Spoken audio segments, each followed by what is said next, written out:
Welcome to Sport for Social Justice 2020, how sports teams and athletes are uniting for change. Our host today is an award-winning journalist and a contributing writer for The Atlantic. Please welcome Jemele Hill.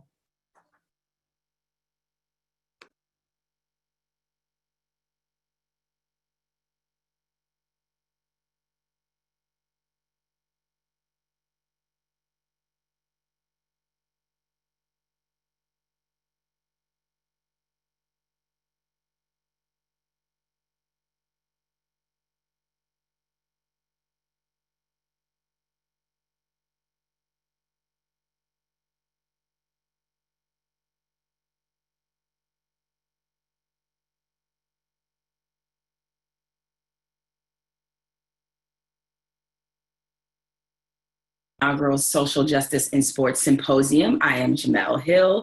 Last week, really big news. The 11 pro sports teams in Los Angeles united to form the Alliance Los Angeles, which is a collaboration to address racial injustice, advocate for social injustice, and support other issues important to Black communities.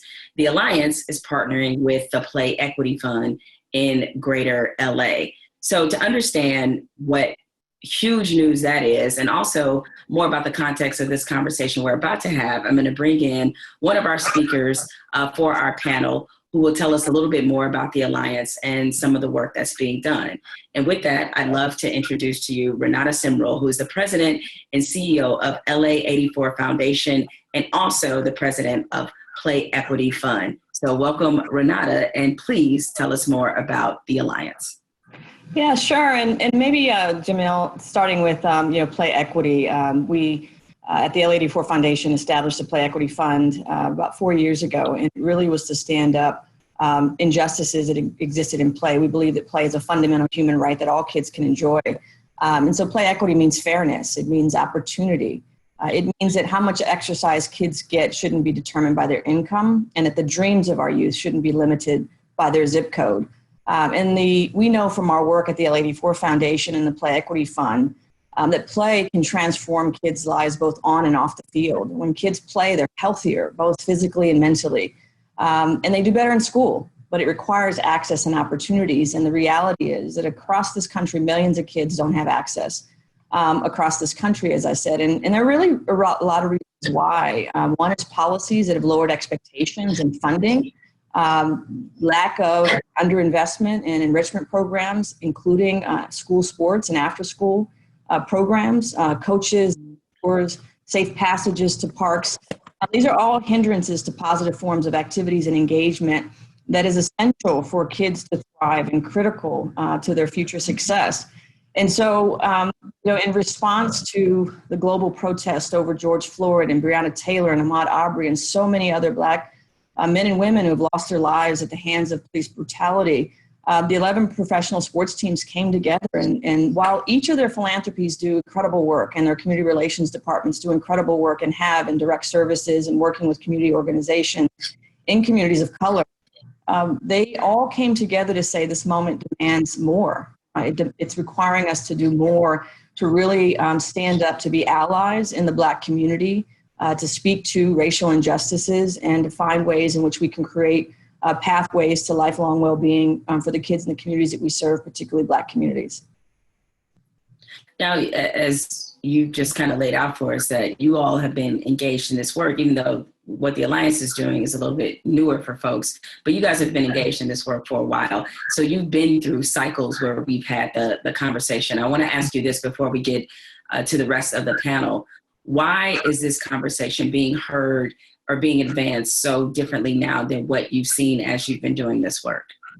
Yeah, sure. I tell people my mom lived, I'm a third generation Angelino, and my mom lived through the 65 riots, and we'd have stories. And, I lived through the 1992 civil unrest, and in fact worked for Mark Ridley Thomas rebuilding South Los Angeles. So community organizing, policies, injustices, dealing with those at the local level. And I never thought in a million years that we would have protests of global proportions. In 2020, I have an 18-year-old and a 13-year-old son. And, we often have that conversation when the police stop you, make sure you know your rights, make sure you we call it code switch, so that you make it home. And, but through my experience, this is different because of the depths of the conversations people are having. We're talking about racism. We're educating people on Galewood, Black Wall Street, and, how that was burnt down. We're talking about, did you ever imagine that the NFL would, basically apologize for Colin Kaepernick, taking a knee, admitting that they were wrong in the sense of, not standing up for Black Lives Matter. And so I think the depths of the conversation, the engagement, the listening that a lot of my friends and colleagues and organizations are doing. And I think that is a tribute to, I think, the 11 sports teams coming together and being part of those conversations. The empathy, the commitment, and the willingness to listen, learn, and engage and be engaged in this work over the long term, I think is what's different, and certainly what gives me hope, being at this work for quite some time now. Yeah, and speaking of that, along those same lines, we're going to get to the rest of the panel and the discussion that we are about to have now that will hopefully add to all the discussions that we're having across the country and continue to advance not just the conversation, but also the action as well. There have been a lot of people who've been at this work for a long time, like yourself. And so let me introduce the rest of our panel, because they certainly fit the bill, just like you do, in terms of being committed and focused and driven to continue to fight for social justice and for change.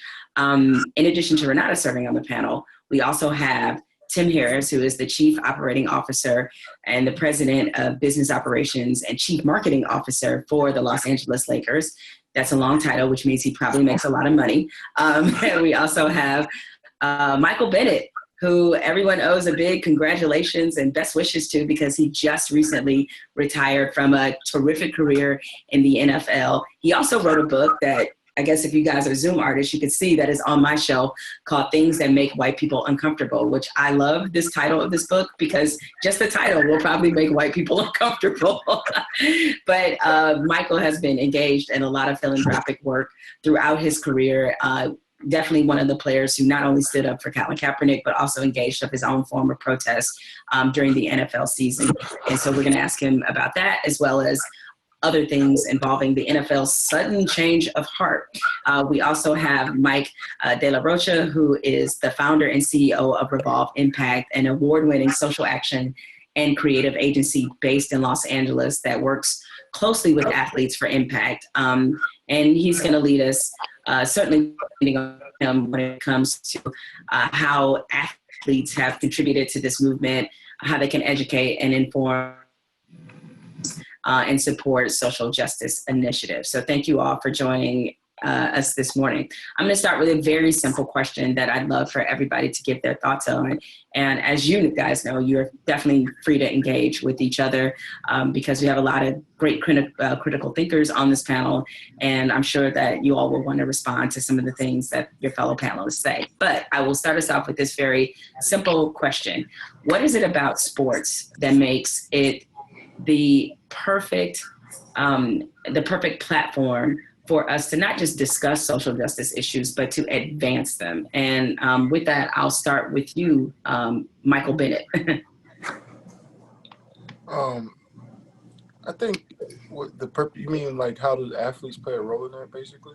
Well, just how with sports in general, if you look at it, it's been it's a unique platform, because as much as we have heard loudly in the last few years about sticking to sports and how sports and politics shouldn't mix, there's a long history there of sports politics, social injustice, racial justice, all of those things mixed together. But what I'm getting at is Michael, what is it about sports that makes these conversations like the ones that we are having today possible? What is it about this platform that is so powerful and allows us to use it as a change agent? I think a lot of times athletes are seen as heroes. I think when we look at actual heroes that we see, like we can't really see Superman, Batman, all these different people, but it's like LeBron James is that person, he's the Batman of the world. So it's like athletes have this sense of more connection to their communities, and this platform is immense. It's huge. This is the only generation where we can reach billions of people in a quick tweet or a text. So really, I think athletics is just something that people have always looked up to in a sense of like people see athletes and they notice that they can't do things that they can do, especially when it comes to just human side of it. Like I can't jump as high as LeBron James, but I love watching it. And when all of a sudden I'm not paying attention to the way that he jumps, but I'm paying attention to how he has connection to humanity, it starts to change the conversation because I feel like sports has always been this place where people felt like they couldn't talk about politics. It was always something, but the black athlete was always a black man. So it's always, and the woman was always a woman. So it was always these things that were happening in society, and people wanted to act like they weren't happening within sports. But to take the opportunity to talk about them in sports and have this big audience, it just allows us to be able to reach a lot more people. And I think sports is a barrier breaker when we talk about race, when we talk about race and we talk about politics, we talk about religion, there's opportunities there where we can bridge gaps. And I think when we look at the past and we look at some of the greatest social movements in America, athletes have always played some kind of role in it. When we talk about Jack Johnson, we can talk about, we can keep going on and on. And, John Carlos, and now we're looking at this generation where we have LeBron James, we have Colin Kaepernick, Maya Moore. And I think when we look at what they're doing and we look at their sacrifice, it makes us look at ourselves and saying, oh, well, look at this opportunity. We all love materials. We all love these things. But this person is not worried about material. They're more worried about the human condition, and we're more worried about the human dignity, and we're more about human humanity and connecting and not having more complacency. And I think when we look at athletes, sometimes we don't see them as those human beings, but having this opportunity to grow and keep moving and thinking about ways to reimagine what we can do within the sport this is the generation to do it. And we notice as we look at what we're doing with play equity and what they're doing around the world with athletes for impact, we're looking at reimagining what athletes can do in their community, and not just in a singular way where it's one person standing out, but looking at it away from a multifaceted all over it and having a connection between all athletes around the world. Tim, do you have any thoughts? Yeah, I do. I mean, I think that the great thing about sports is they tap into every emotion that we have. You go to a big game and you feel every emotion within yourself: happiness, sadness, joy, fear, stress. And in order for us to make any kind of movement in any facet of the world, we need people to feel. You're not going to do until you feel. And when you combine what sports is, it's all about emotion. And you combine that with the megaphone and the platforms that sports teams and athletes have, and you put all that together, then you can start to begin to get critical mass when you start engaging with the public on things that are involved in sports but stepping outside of sports. Renata, you have something to add to that?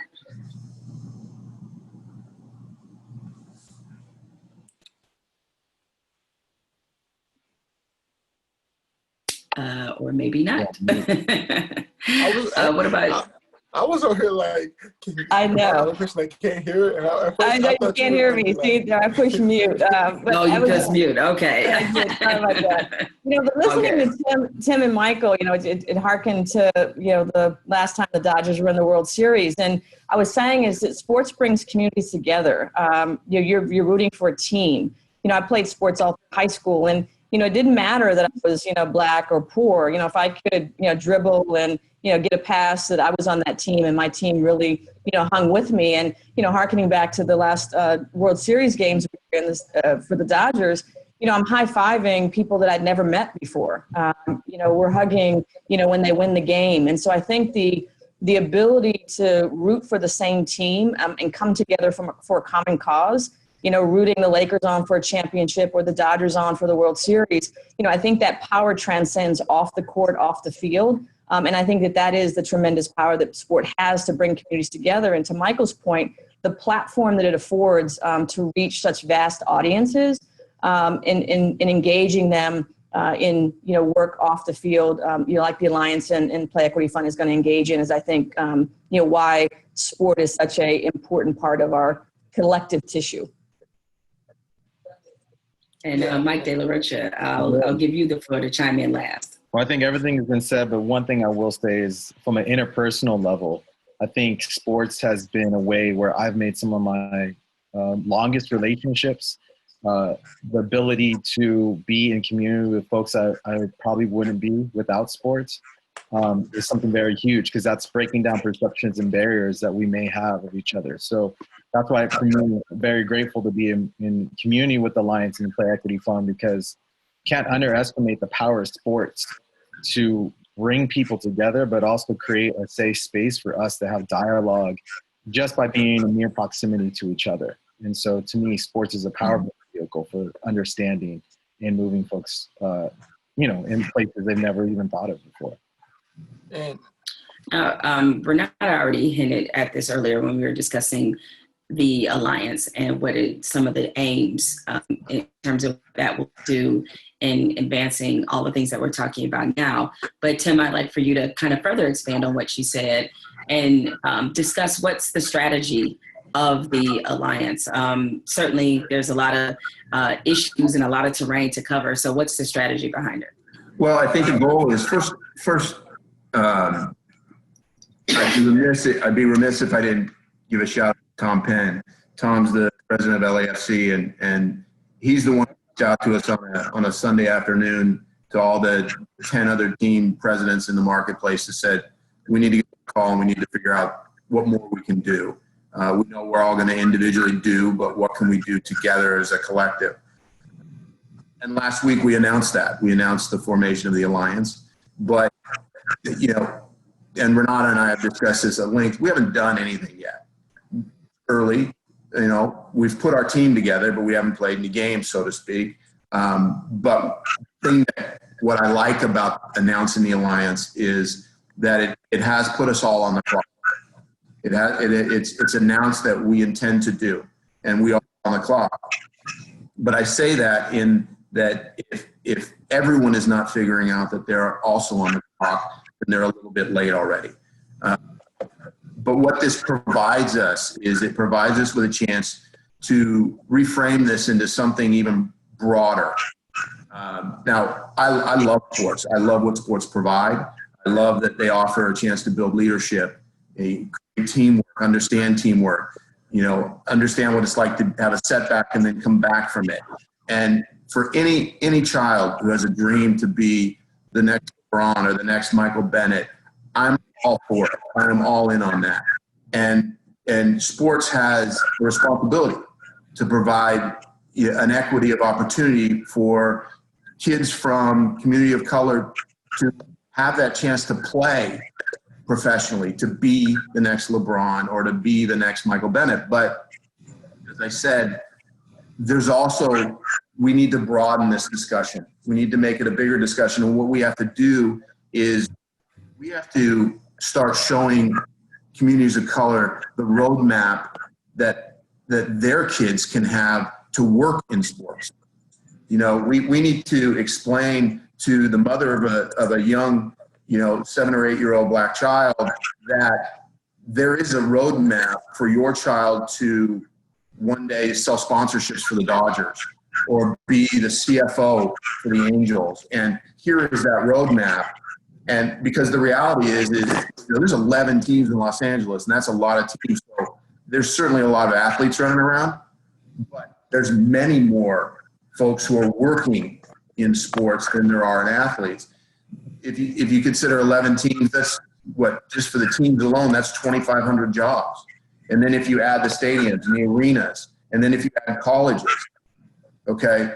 But expanding just beyond how do we provide equity to the communities of color to play is just part of it. We have to also show the equity of opportunity to those communities to work. And so the goal of this would be complete and true equity across the board, not just playing. Well, Tim, you hit on something really important because, as you might imagine, in my line of work, probably just like yours, being a sports journalist, that's not a career that a lot of kids necessarily consider when they think about some of the things that they can do in sports. Renata, I know this is an issue that's important to you as well. And Michael Bennett, we all had like kind of a side off-air discussion before about exposing kids to these various careers that are in sports that don't involve them necessarily playing.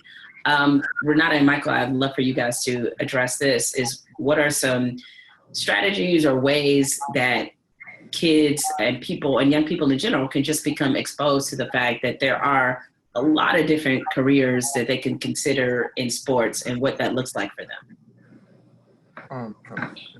Go ahead, Michael. Yeah, hear me? Yeah, go ahead, Michael. Yep, we got you. Oh, my bad. No, I actually think that when we think about equity and we think about all these ideas, it's like we have to be able to involve some of the people. So I would say like having like a small group of kids and people from the community come in and ask them what they want. And I think it's important to have that because the internships allows them to be able to get into the room and figure out who they are and what they want to love. And I think having diversity from all levels of sports is important because it's not just okay for them to see just, athletes on the field, but to see them in these classrooms. And I think building some type of bridge to allow them to, just learn in these rooms is an important space. And I think, like I said, I just believe that being able to actually sit down with the kids and being able to sit down with the parents and ask them, what do you really want for your kids and how do you see your kids being a part of this and what area do you see them loving and do they have ample opportunity to, just venture and see what they would really want to like. Because I feel like as an athlete, sometimes you don't really know what you like because you've always been pointing in a certain direction. So allowing them to kind of just grow as individuals and really figure out where the impact is, whether it's, wanting to be the CFO, wanting to be, if you're a chef and you actually want to be a nutritionist and understanding how athletes' bodies work is an important process. Yeah, Jamel, it's intentionality. There are still thousands of kids, who haven't been outside their neighborhood, live in Southern California, never been to the beach. So to Tim's point, it's access and opportunities, not just in terms of being able to play sport or be on a team, but access and opportunities to career paths. I use, myself as an example. My mom was a grocery clerk and my dad was a butcher. And that was all that I saw in my neighborhood, working class, communities. And I knew I didn't want to be a butcher or grocery clerk, but I didn't know what other opportunities were out there for me to pursue. I didn't know, to Michael's point, what I was good at and how that translated into, studying in college or a career. And so a big focus of the Alliance is, engaging kids around leadership and being able to teach them the skills to speak up for themselves, to create agency, if you will, to advocate for change and to be able to seek those opportunities and then to be able to, take those opportunities full on. And then being able to take all 11 teams and be able to bring, the young kids to a stadium, to be able to meet Tim Harris and say, what was your path to get from where you are or from where you were to where you are? Being able to meet journalists, people in PR.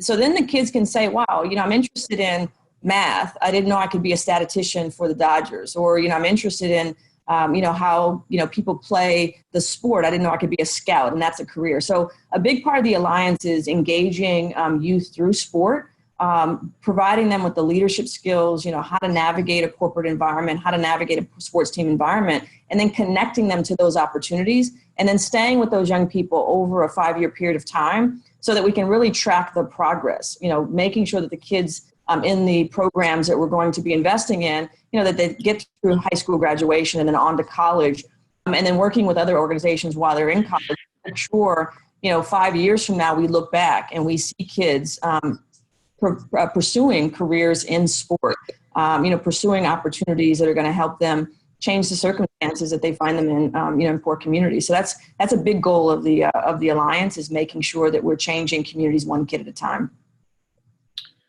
Tim earlier said something that kind of stayed with me. He said, we're on the clock and discussing the Alliance and the initiatives. And as you just, the phrase that I think is a key phrase, as you all continue to set the intention.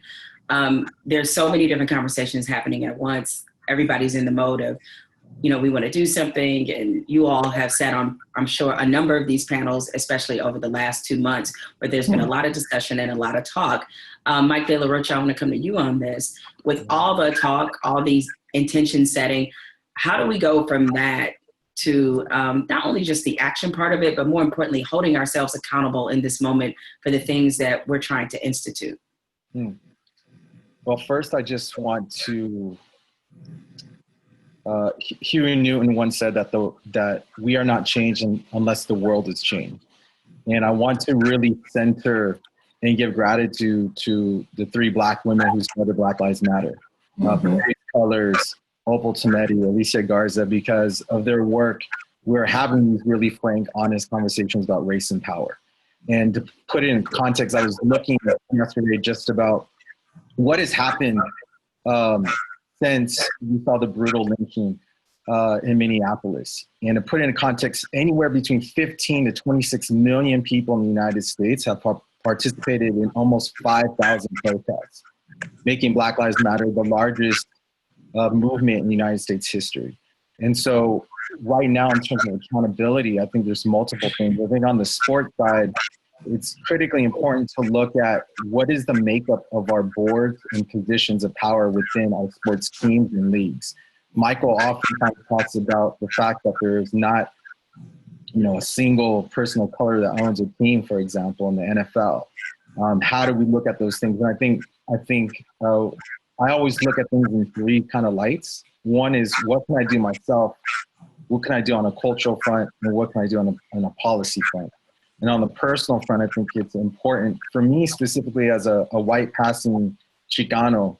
How do I understand my own privileges that I gain from this culture that we live in that invests in values white lives more than other lives, for example? So what's my own internal kind of process of deconstructing whiteness, deconstructing anti-Blackness, all of this stuff? On the cultural front, I think it's critically important that so many sports teams and companies have had these statements in support of the movement for Black lives. It's important for us to be in collaboration in making sure that they live up to those words and that there is action behind that. So I think social media, I think getting involved is critically important. And then obviously on the policy front, I think there's policies within sports and there's policies within government. And I think, local democracies where all the change happens, how do we continue to be involved in efforts like the Alliance or efforts like local city government where we can make these words manifest into real changes in people's lives? Well, along these same lines, as we discuss accountability, we just saw the NFL, Roger Goodell, who, I think it's fair to say he certainly hadn't been supportive of the player protests, and until a few months ago had never said the words Black Lives Matter. Just an example of a number of people and entities and corporations who were not really a part of this movement before, but suddenly want to be a part of it, and their track record hasn't necessarily lined up with some of the things that they are saying now. So Michael Bennett, as somebody who just retired from the NFL, and realize people, when I say just retired, I don't even know if the ink on your retirement papers are actually dry yet, since you just announced this within the last 48 hours. But when you saw Roger Goodell apologize to the players for not listening, and he didn't say Colin Kaepernick's name, but I guess some people assume that Colin Kaepernick is a part of this group. When you saw him apologize for not listening to the players, starting to engage the NFL in conversations, they're talking about wearing decals on the helmets of victims that would represent victims of police brutality. There's discussions about them singing the Black National Anthem before the Week 1 games. The Washington football team, it looks like it's inevitable that they will finally change their mascot, their racist mascot name. You see the NFL engaging in all these acts and gestures to try to prove that they are trying to be on the right side of history. How should we, Michael, how should we view them being late to the party? And, do they deserve the benefit of the doubt, despite the fact that they've been kind of sitting out this fight up until now? I think it's hypocrisy. And I think when we look at the NFL and we look at all the things that are happening, we look at some of these leagues, it's important to determine what is symbolism and what is real action. And I think a lot of times we're looking at a lot of people doing a lot of symbols, but the symbols don't really turn into structural change or change what's happening to people around the world. And we look at a lot of the leagues and a lot of businesses in America, they have benefited from the exploitation of poor people around the country, and especially Black people. When we look at the NFL, if we look at the history of basketball and the NFL, we see that the African American people have played a pivotal role in the change of the sport, and also in the production, and also in the capital side of. We look at how business has changed over the last 10 years of the NBA and the NFL. It's exploded when we talk about marketing, and we talk about Twitter. We talk about the ability to sell jerseys and ability to capitalize on TV deals. We know that Black Lives Matter because we can look at the capital, and we can look at the capital gain and say, well, Black Lives Matter because look at the amount of jerseys of LeBron James. So look at the amount of jerseys that Odell Beckham sells. We know that Black Lives Matter, but do we know that Black humanity matters? And I think that's the thing that we're trying to really understand with these leagues and understand. And I think it's really hard to judge, because it's hard to say, well, just cancel them because of that. But then at that point, we don't allow people to have the opportunity to grow. We don't have the opportunity to make change, a real great change. So I don't want to say cancel them, but I do say we have to have discernment and really understand what is the motive behind this. Is it to show that you're not racist, or is it to show that you really want change? And I think that still has to play, because I think, like Renata said, that's a 5-year thing, because honestly, we won't know until 5 years to say that did people stick to the plan? Did they really were part of the moment, or were they part of the movement? And I think that's the thing where we're really trying to determine over this years. And I think the NFL, the players, I think the thing that we miss when we talk about sports is that the individual has always been a part of the struggle, but the teams haven't always been a part of the struggle. And so this is a new space. It's a gray space, because we've never known the teams to be like, oh, we're a part of this. We have never known companies to be a part of the struggle the way that they're saying that they are. So this is all new for everybody. And I think if you ask anybody from the civil rights movement to in the 1960s, they wouldn't say that, that Apple would have joined them, or Ford would have joined the racial, equity movement. So this is a very hard thing to really kind of say this is where it's going. But I think overall, it has a lot to do with the players and the people within the companies, and really trying to change this things that's been going on for so long. So like I said, I don't really know, and I don't want to be a person to say, I want to cap them and cut them off at the leg and be a part of the cancel culture, because I don't want to be a part of the cancel culture. I want to allow Roger Goodell to have the opportunity, because I think that's a part of what Martin Luther King and a part of what civility is. It's the ability to allow humans to grow and be able to, change their mind and be able to allow people to be in a space. But if we live in a space where every time somebody doesn't disagree with us, we cancel them off and we don't allow them to have the opportunity to truly build that bridge, then we are truly acting like the POTUS of the United States at this moment. And I think we can't really revert back into our animalistic side. We have to consciously stay on that moral line and be able to, bring people along and understand that there's going to be some people who disagree because they haven't had our experiences. And I think the teams haven't had much experiences in these communities. So now that they're trying to have these experiences, I think there's opportunity for the ownership and presidents and the players and the rest of the organization to have the opportunity to really make substantial change in these communities around the world. Jamel, I think it's incumbent upon us all to hold the NFL, corporate brands and sports teams made, slogans and statements, and make sure that they take action. I knew that the Alliance was moving in a different direction when I read a Sunday piece when LZ where Tim Harris was quoted as saying, that we don't want this to be about owning the press conference. We don't want this to be about a logo or a mark. We want this to be about true action. So I think as it relates to the NFL or any other organization taking a stand for this moment, to Michael's point, the proof is in the pudding. If we're still standing for Black Lives Matter and still in the struggle to change systems and to direct resources into the communities who deserve them, I think that is the mark of commitment. So we all have to hold each other accountable for that action and for that commitment in the communities who need it most. And Mike, I think maybe from your perspective and how long that takes, you had a pretty big announcement with Maya Moore in terms of the time period of her work on criminal justice. Right. I mean, to give all the respect and love to Maya, as arguably one of the, if not the most decorated female basketball player of all time. At the height of her career, she took a step back to really focus on an issue that was near and dear to her heart, which was the power and role of prosecutors, and in particular, a family friend, Jonathan Iron, who was wrongfully convicted and spent 23 years in a cage in Jefferson City, Missouri. And she, for 4 to 5 years, just learned and educated herself and got connected to folks closest to this issue. And Jonathan walked out a free person a few weeks ago. And I think for me, when I hear this conversation, it's the process itself has to be different if we're going to live up to our values. And those that are closest to the pain have to be intimately involved in any kind of committee, any kind of alliance, anything, because if we're going to shift power, we have to relinquish power. And we have to learn how to share and be in community and proximity with those that actually have the solutions. They've just never been given the opportunity to put those into play, to put those into scale. And so for me, Maya's a great example of someone that did the work, became educated, partnered with those that have done this and dedicated their lives to doing this, and resulted for not just freedom for Jonathan, but really freedom for his entire family, and shows that if we do commit to working together, that we can accomplish a lot of great things.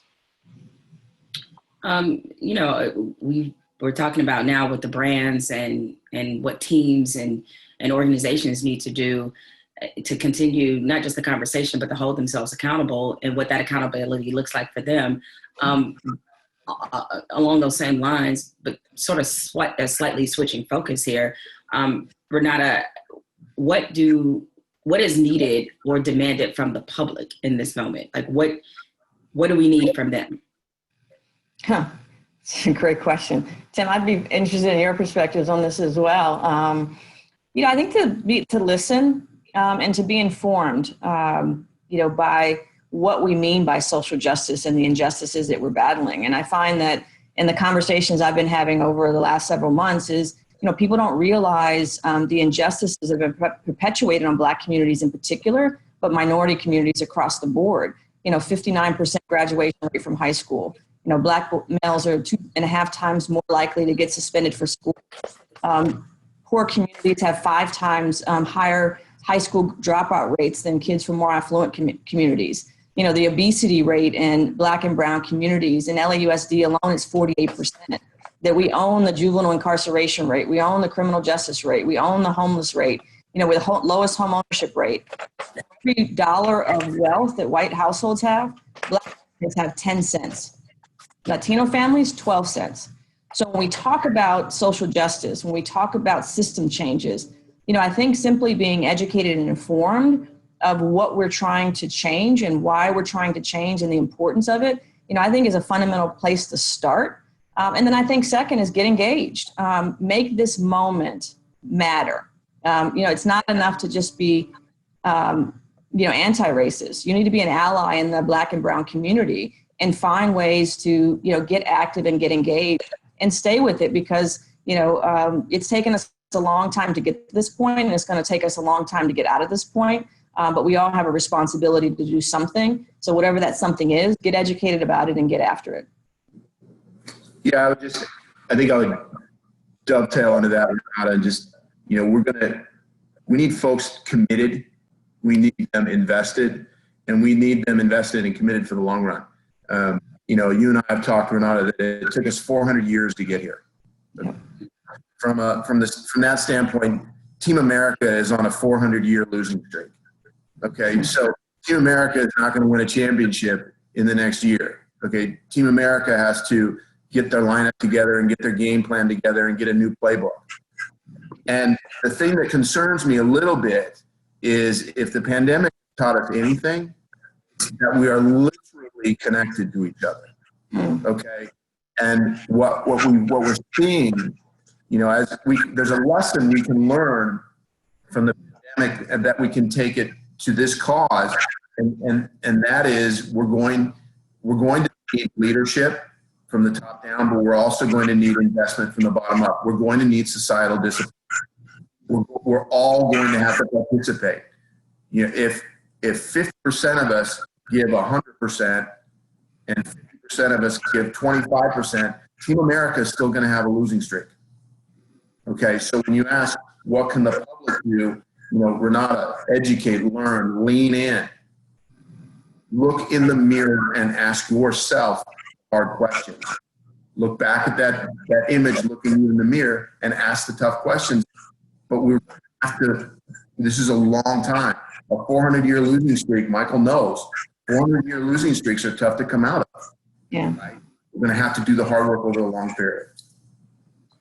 You were going to say something, Michael?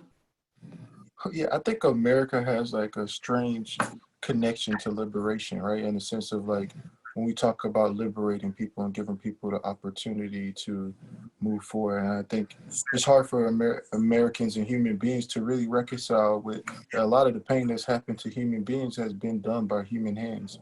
And I think the real issue, we look at Mother Earth and we're like, oh, well, it's a tornado and but it's really us doing violence to us. And I think it's important that we realize that the only change comes when we have a sense of compassion and empathy for other people who are not having the opportunity.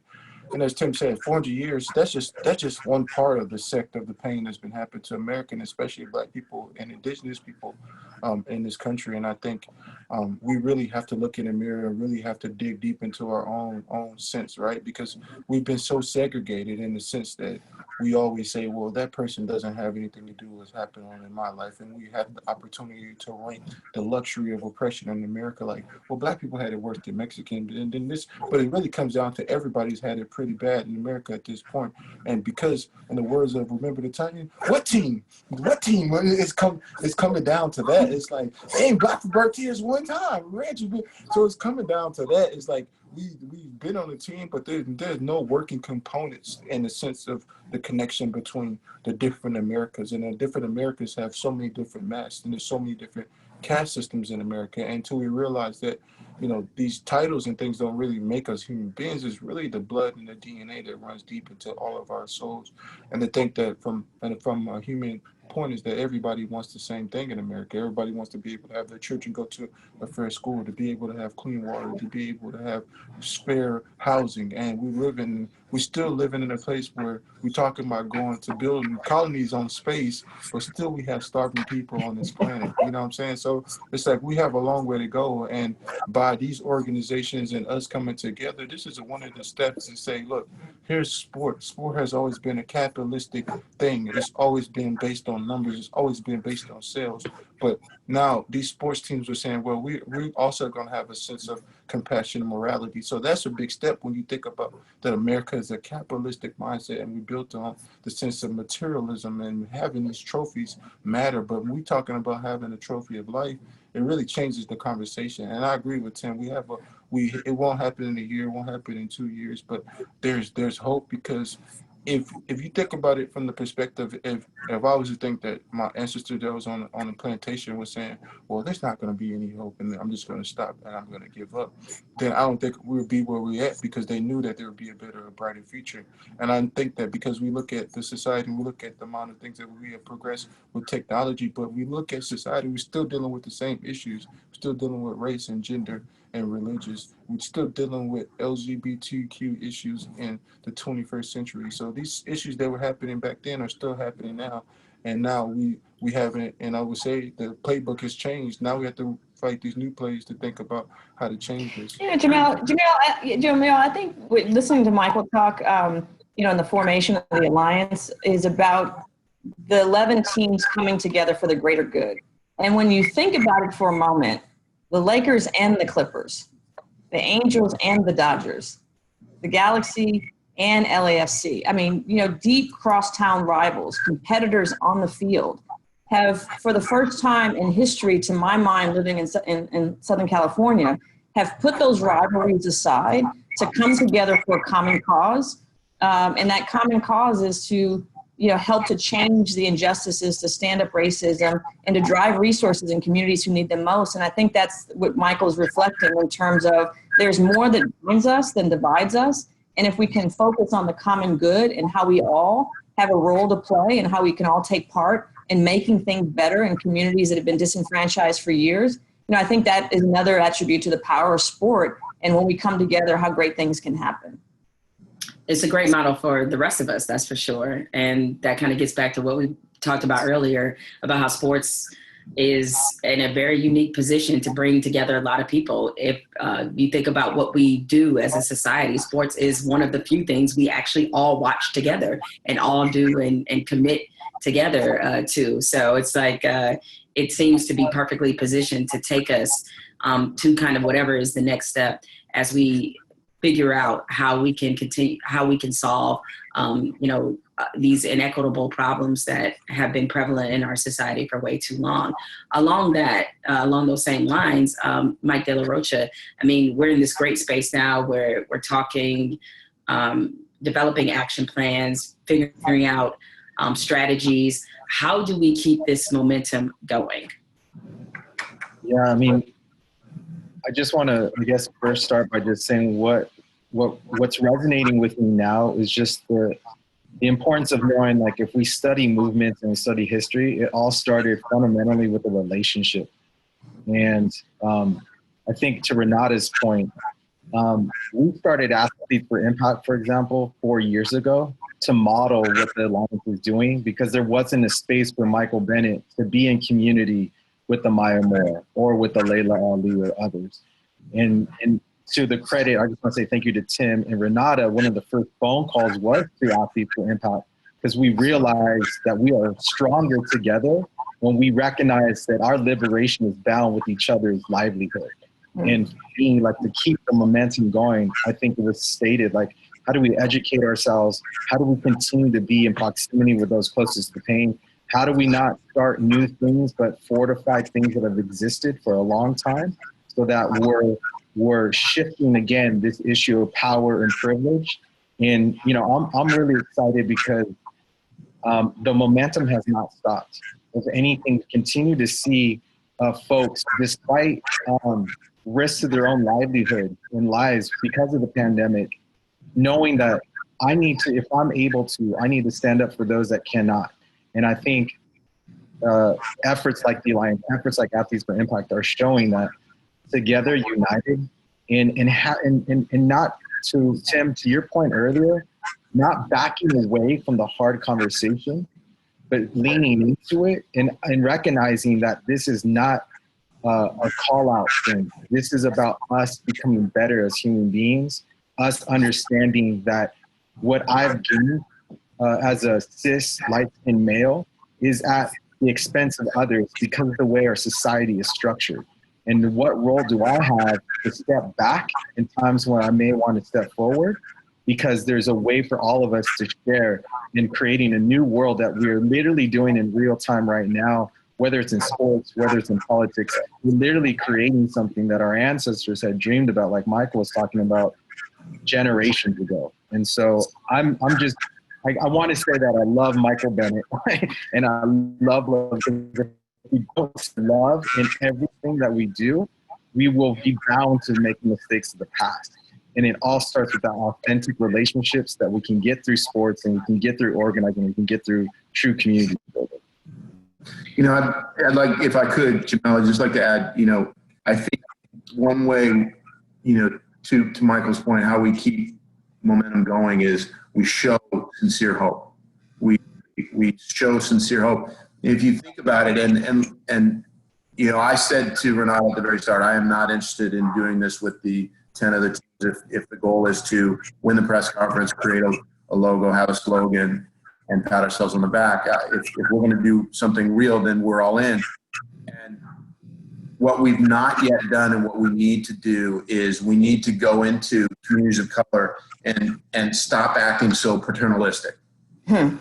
If you think of how we have acted in sports teams, we're one, okay? We've gone into these communities and we've said, we have what you want. We are where you want to be, and therefore we're going to provide you with this, okay? And it's been incredibly paternalistic, but we've never gone in and asked any questions and listened to their answers. We've never gone in and said, what do you truly need? And here's the reality. Like, I'm all on board for more courts and more fields and more rinks and more baseball diamonds. But I think they really only make an impact if those fields and courts and rinks are used after a day of true equity. That's when they're really appreciated. Other than that, when we arrive, into these communities and provide a court and then leave, it just continues our paternalistic ways. And so we need to go in, and that's great. We need to start asking questions. What do you need? How can we support you? And I think in doing so, that will provide them with some hope. And you're asking, how do we keep momentum going? That's how I think we can start creating and keeping momentum. And I think, Jamel, if just to add on to that, it's also to Michael's point, underscore, there are a lot of many organizations that have been on the front line of this work for decades. And so I think to Tim's point, don't come in with a paternalistic attitude, and certainly don't come in thinking you're going to create something new. So you can reach out to any one of us on this panel, and we'll direct you where you want to have an impact, be it voter registration, be it juvenile justice or criminal justice reform, be it immigrants' rights issues. You've got Community Coalition for Substance Abuse, Brotherhood Crusade, Social Justice Learning Institute, Social Justice Institute, Liberty Hill. So there are organizations that need resources that have made tremendous impact and progress in fighting, to eradicate racism, fighting for injustices and system changes. And if going back to the question of, what you can do is get smart about who's engaged in that work and align with that partner and help stand that partner up.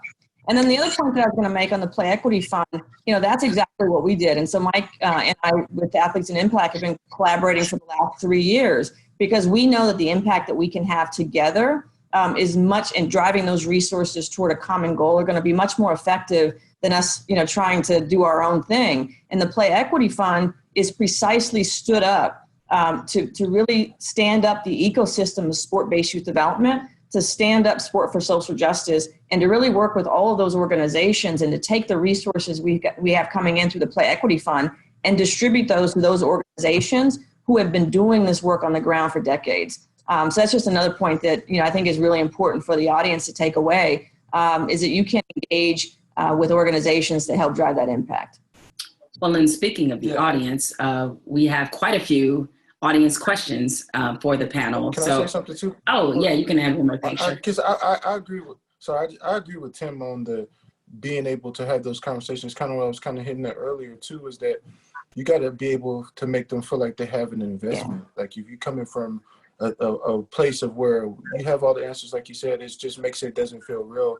And to me, when you build more fields, it kind of just, it builds, to me, it's another plantation type of idea. It's another pipeline. It's like, if you build a basketball court, that could be one player that can eventually be in the NBA. So it's almost like you planting a seed that can grow. But when you actually give them the opportunity, it doesn't seem like you're exploiting them. And I think it's important that we stay away from the sense that making people feel like they're being exploited, but they sense that, like, as Tim said, make them feel like they have real hope. And I think piggybacking on what Renata and what Mike said, I think too, when we look at athletes having an impact, and I feel, and we have this conversation all the time about athletes for impact, there's a lot of athletes who want to make an impact but think they have to recreate the real.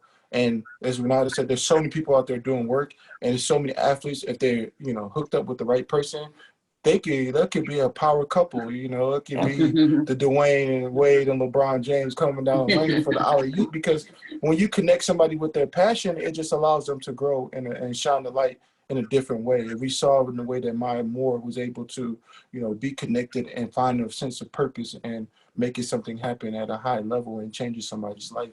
I think that's what athletes really want to do in this century.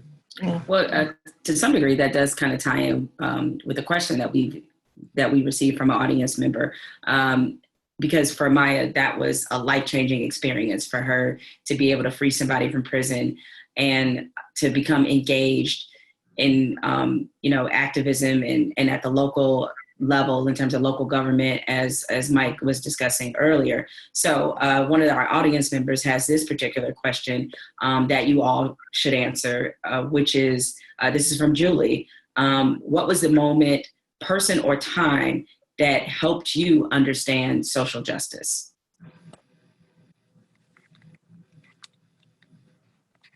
Renata, I guess I'm going to pick on you. I'm in my office, and on the wall is a picture of John Carlos and Tommy Smith in 1968.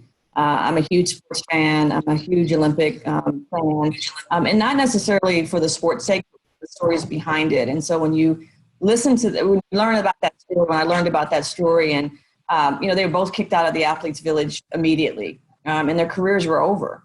And I had the great fortune of meeting both John Carlos and Tommy Smith. John Carlos through Athletes for Impact. And I asked them both on separate occasions, the questions is, you basically gave up your livelihood for that moment to stand up for human rights, for Black struggle in America. Would you do it over again?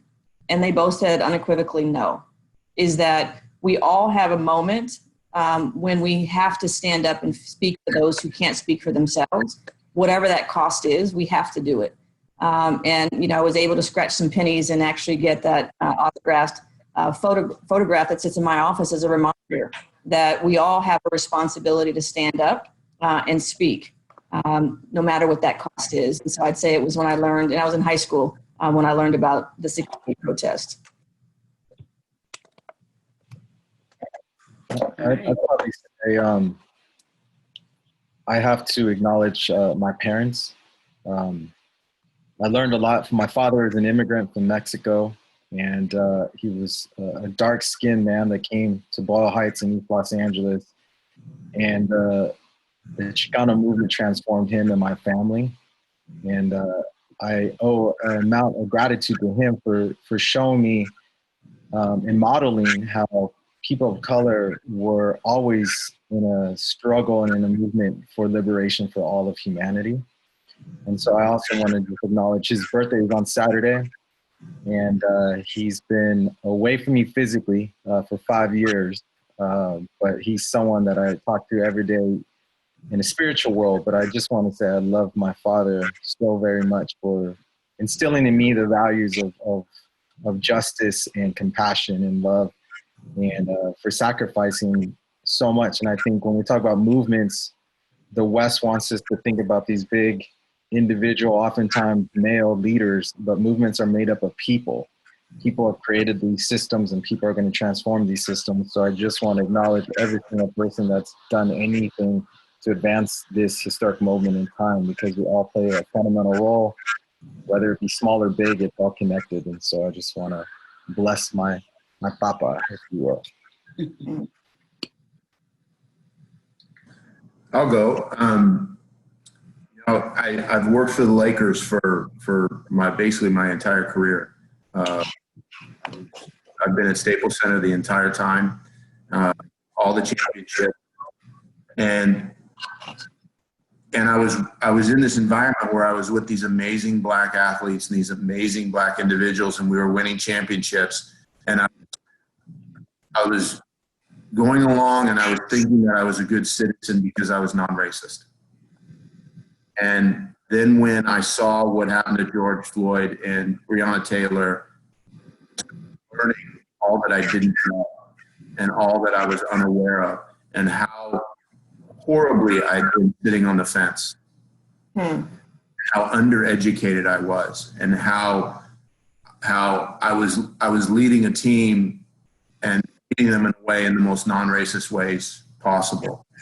And it's humbling and it's embarrassing, but yet I'm trying to use it as a way to push myself forward to try and be better and do better, because I realized that I was only half-assing it. What about you, Michael? Was there a moment that changed or enhanced how you felt about social justice? Ooh, there's so many. Because for me, I grew up, and my parents went to historically Black colleges, and I always went to NAACP camps as a kid. So I kind of knew like the story and what was happening over time that was really instilled in us in an early age growing up in Louisiana. But James Byrd and what happened with James Byrd in Texas, that kind of changed my life as far as being able to feel like I never felt like a sense of fear, like being inside of my skin as a young kid, until that really happened, when I felt like, like dang, like I can just die, like I can just be gone from the earth and nobody would even care, when they would have a press conference, maybe if I was famous enough, and maybe Jesse Jackson would come. But it was just like, it just this sense of like when he died, it just felt like so surreal for me because I was in Texas and I was like, what if I'm walking down the street? So that was one of the things that kind of changed me early on in my life. It was kind of just like really seeing what could happen as an African American person. And for somebody who motivated me, I grew up loving everything that Muhammad Ali stood for, and then how he took his role. And I always said, man, like if I ever become an athlete, damn, man, that's how I would want to do it. I would want to like, not be like, not be a Manchurian candidate, but be a real human that was really connected to somebody and really connected to their communities. And I never wanted to be like a person who had simple answers for something that was so complex. And so people like him and were somebody who really motivated me. And as you said, John Carlos always motivated me and seeing what he was doing, and everybody. So just there's a lot of people, and it's like everyday people that I see all the time in different communities that I may not know their names or know their story, but I see their work and they motivate me all the time whenever I'm back home in Texas or just around. But James Bird was something that really kind of changed my whole life. We do have another question for you that was addressed to you specifically, Michael. This is from Cameron, who's here in LA. What is a message to former peers about the urgency to get involved with youth to provide evidence that greatness is attainable? Oh, so greatness is just like one of those words that I don't know what the greatness is. I think opportunity is something that I really want to stress and understanding the voice that we each have and whatever that voice is. And I've said this on a couple of occasions, like not everybody can be LeBron James or Maya Moore or Colin Kaepernick. Those are like the super, but we all can make small impacts. And I think as individuals, if Cameron can look at from a sports perspective, is we haven't had the structure that we've needed to really make an impact on a global level that we have talked. And me and Mike I fantasized about this group, and Mike was creating something, Athletes for Impact, and really having a sense of a red cross to where players can come in and kind of have that conversation and really make an impact. So I think being able to get the knowledge and understand that there is a lot of places that they can make an impact. I don't know what greatness really is. I mean, if we're talking championships, I mean, you got to get great coaching, and I think great coaching starts from great organizers and finding great mentors. And I think it's important as even all of us in high levels right now, all of us are doing great things, but I can say that everybody here probably has a mentor or somebody who can help them kind of, figure out. And I think Cameron, I would say that, those young people who want to attain greatness in whatever conversation or whatever place that they want to, or genre they want to be in, they have to find great mentors to really show them along the way. Because I think sometimes as young people, they think they are creating something new, but as it says in the Bible in Ecclesiastes, nothing's new under the sun. So it's important that we are able to connect and find great mentors. Well said. I'm going to try to fit in one more audience questions, even though there were more to get to. So I apologize to all those who asked the question, and because of time, unfortunately, I won't get to everybody. But and I'll address this one to you, Renata. This is from Kathy. What would be an action plan for other communities who want to form something similar to the Alliance to make a difference? I'd challenge all the sports teams in every major city to get on a phone call or a Zoom call and, replicate what we've done here in Los Angeles, both in terms of the length of commitment, the financial resources, and the team platform and assets, and then partner with an organization, within that community that can help execute. And I think that was a critical element of the Alliance and our partnership with the Play Equity Fund is we're going to be managing this initiative. So when the sports teams, resume and we get back to business as usual, there's accountability for us to make sure we're executing on the strategy that we've developed. And there are sport-based youth development organizations similar to the Play Equity Fund in Seattle and Philadelphia, Chicago, Detroit. I'm happy to connect anyone and everyone, who wants to replicate what we're doing here in LA in another part of the country, because there's millions of kids who are waiting for us to help them thrive. And with that, I just want to remind the audience, or tell the audience rather, that this recording, it will be available on the Play Equity Fund website. Unfortunately, we are out of time. I'm sure anyone who watched both as it was live, and anyone who watches later will agree that this was an amazing conversation among some very smart people who have some not just incredible ideas, but ideas that they're planning into action, and certainly are planting a seed, I hope, in all those who are watching and desire to be a part of this movement that we're in now. And as Mike said, not just the moment, but the entire movement, which means long and continuous work. One thing I like to remind people, as somebody who likes to study movements, because I'm a nerd like that, is that when you think about the Montgomery bus boycott, that lasted 2 years. And I know the way that it's shown in the movies, it seems like it was 10 minutes or just in a couple of days, they just decided that there was going to be, they were going to reach some level of accord with civil rights, but it took 2 years. And so this is not work that you can hop in and out of. It has to be long, continuous, and ardent. So as we close, Renata, I'd like you to offer a couple words for, something I thought of it as we were talking. There's a lot of people who look at sports and they don't want to see or be reminded of some of the problems that are in this world, or to be reminded, frankly, that the athletes that they love, the backgrounds they come from, the social economic disadvantages that they may have suffered, they don't want to be reminded of who they are as entire people, just mostly as their entertainment. What would you say to those people who believe that sports has no place in this conversation and shouldn't be used as a platform for these kinds of issues?